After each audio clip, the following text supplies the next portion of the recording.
Tuhin program abana ka chetin katien ba chela isa pwede mo pa tangcha ang tude.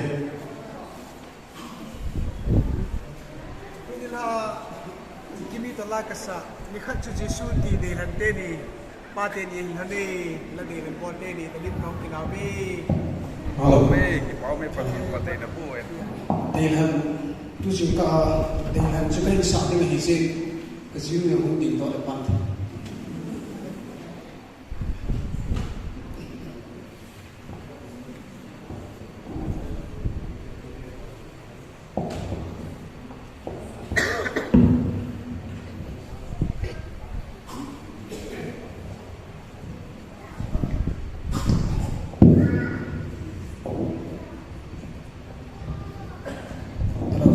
Kibahumin mission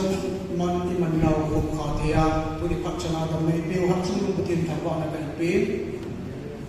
chile dinan bolte ni chumati ki pathu kan seino mi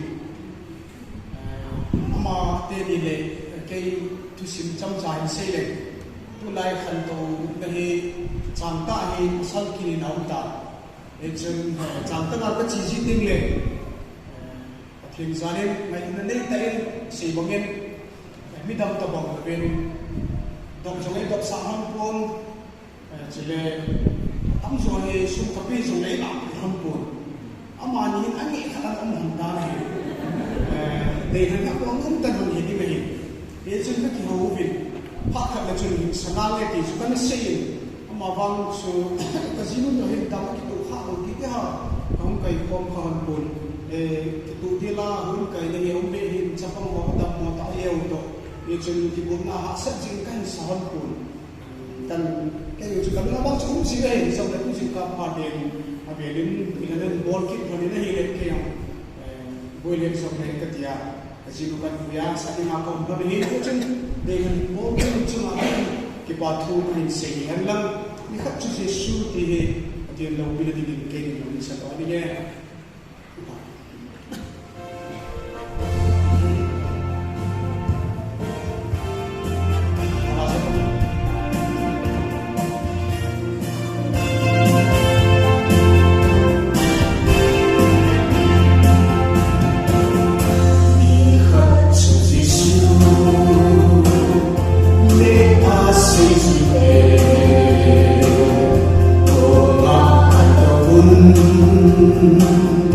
I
chơi la hay ta isa pi ba ba thang cha le